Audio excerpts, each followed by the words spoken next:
Now we're going to look at electrolyte balance. And although there are various electrolytes like sodium, potassium, calcium, phosphates that all need to be kept in certain balance in our system, it's usually, when we talk about electrolyte balance, it'll usually refer to just salt balance, and in particular sodium. So our sodium ions in particular, because that's the most abundant cation, positively charged ion, in our extracellular fluid. So even though we're talking about electrolyte balance as a whole, for the most part, we're going to be looking at sodium ion balance in our ECF.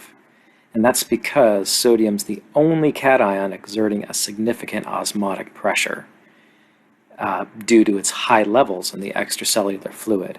So of that 300 milliosmoles of our extracellular fluid concentration, almost all of it, 280 milliosmoles worth of that 300 has to do with the effects of the sodium salts. And that's why we use that water follows salt or solute little phrase to help us determine which way water is going to move. Water will move towards the higher sodium concentration. So if an individual has an electrolyte deficiency, like a sodium deficiency, they'll crave certain foods, so salty foods, even sour foods. And this is common with the disease we saw in the past called Addison's, where someone's producing too little aldosterone. And aldosterone is helping with our sodium reabsorption in our kidneys. So if our sodium cannot be reabsorbed, therefore it gets lost in the urine. So sodium is lost, and patients will often crave what they're missing, which is salty foods. Pica is a interesting disorder. It's when a person starts to crave non-foods, substances such as chalk, clay, starch, burnt match tips, and this is caused by a deficiency of minerals such as iron, for example.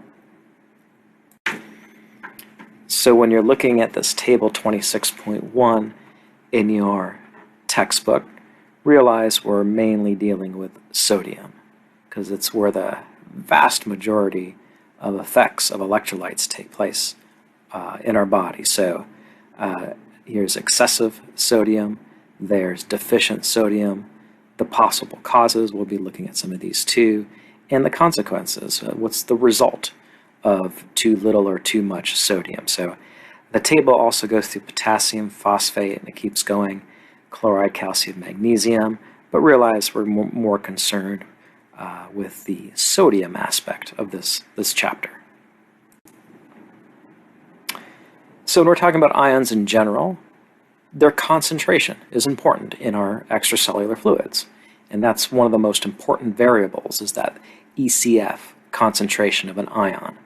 But when we're talking about sodium specifically, yes, that concentration is important, but also the total body content is important. So not just how much sodium's in our extracellular fluid or in our body fluids, but also how much sodium is in our body in total. These two things are related. One affects the other, but you can also think of it as two separate components and their effects. So the concentration, first part, of sodium ions, that determines the osmolality of ECF, of your extracellular fluid, because the more higher concentration, the more water that's going to want to be pulled in to that extracellular fluid. And of course that it influences excitability of neurons and muscles, because we need sodium, we need this cation in our ECF to move across membranes, to promote neuron action potentials or muscle contractions, which we saw in A&P Part 1, how important that ion is with the action potentials along the axillemma and sarcolemma. Remains stable, concentration of sodium remains stable because osmosis counteracts the changes. So if more sodium moves in, well, water will move in through osmosis to counteract that and maintain homeostasis, and vice versa. ADH and thirst mechanisms control the long-term concentration of sodium. So too much, too little, more ADH, less ADH, more thirsty, not thirsty, right, to control water loss or water gain like we've seen in the past. But your total body content of sodium is also going to be an important factor in electrolyte balance here, because your total body content determines your ECF volume, so the volume of sodium in our extracellular fluid. So as a result, that's going to determine our blood pressure, because blood fluid is part of extracellular fluid. Remember, ECF is interstitial fluid and blood plasma. So blood pressure is going to be a major thing to look at with the content of sodium, and also this that we've seen a number of times now, the renin, angiotensin, aldosterone system, and our let me say that one more time, apologize. Atrial natriuretic peptide hormone, and that's the opposite of the renin and angiotensin aldosterone system. So we need to look at a few things on how this is controlling our blood pressure. So when you're thinking about content of sodium ions, we think more on the lines of blood pressure or concentration. We're talking about the osmolality in the extracellular fluid. So aldosterone is the primary control over our sodium balance.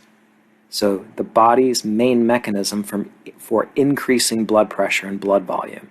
So we're looking at this system, which is actually, as a whole, the renin-angiotensin system, is a result of decreased body sodium content. So when the sodium content goes down and we go through this system, that tells the adrenal cortex to release aldosterone, and at the kidney tubules, sodium will get promoted to be reabsorbed back into the blood and not released, and potassium as well. So our homeostatic plasma levels of sodium and potassium, in this case, these ions are restored.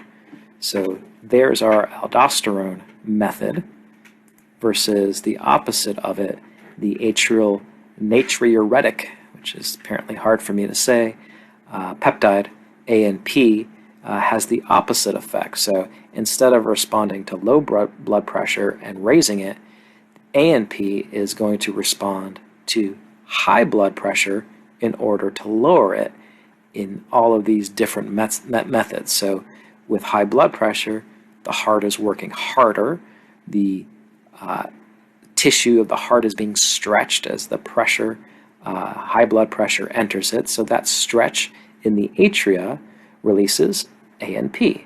And ANP is going to do a number of things, but they all are going to work to decrease blood pressure.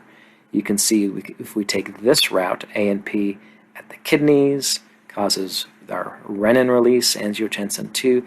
It's a vasodilator to decrease blood pressure. And of course, we have this renin going to this part of the equation here.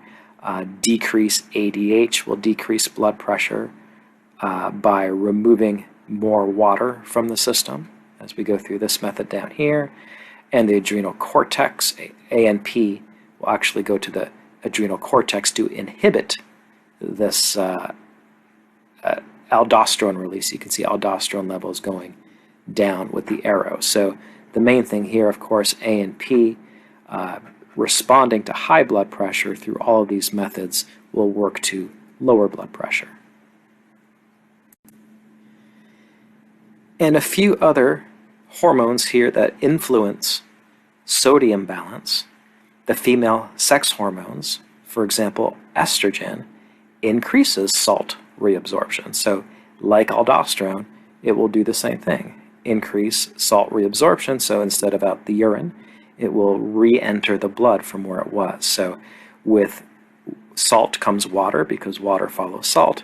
So that leads to water retention during times in the menstrual cycle when estrogen is high.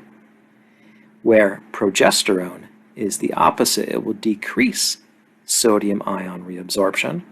it blocks the aldosterone receptors, so it will promote sodium and water loss. So it's like a mild diuretic. So these two female hormones actually have opposite effects on sodium balance.